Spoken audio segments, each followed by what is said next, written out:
સંઘવી અને રત્નાકરે શરૂ કર્યું ગુપ્ત ઓપરેશન। 24 કલાકમાં ક્ષત્રિય વર્ચસ્વ ધરાવતી 5 લોકસભા સીટ પર તાબડતોડ ડેમેજ કંટ્રોલ કર્યું। ખાનગી હોટલોમાં 2 કલાક બેઠક યોજી।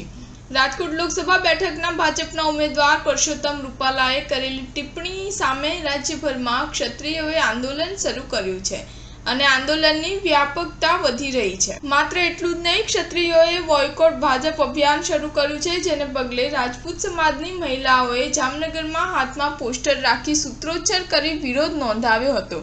હાકલ કરે છે રાજપૂતાણી, ભાજપ તારા વળતા પાણી અને જય ભવાની ભાજપ જવાની સહિતના સૂત્રો સાથે રાજપૂત સમાજની મહિલાઓએ વિરોધ નોંધાવ્યો હતો।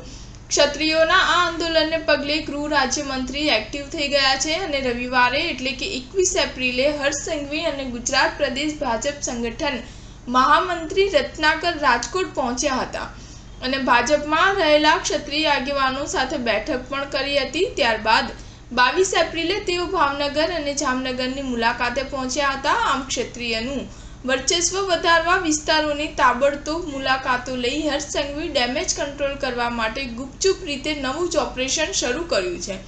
હર્ષ સંઘવીએ 24 કલાકમાં જ 5 લોકસભા સીટની મુલાકાત કરી હતી। તેમાં પણ 22 એપ્રિલે તો ચાર્ટર્ડ પ્લેનમાં 3 લોકસભા સીટ પર ભાજપના ક્ષત્રિય આગેવાનો સાથે બેઠક યોજી હતી। સ્ટાર ન્યૂઝ 7 હંમેશા સચ્ચાઈની સાથે।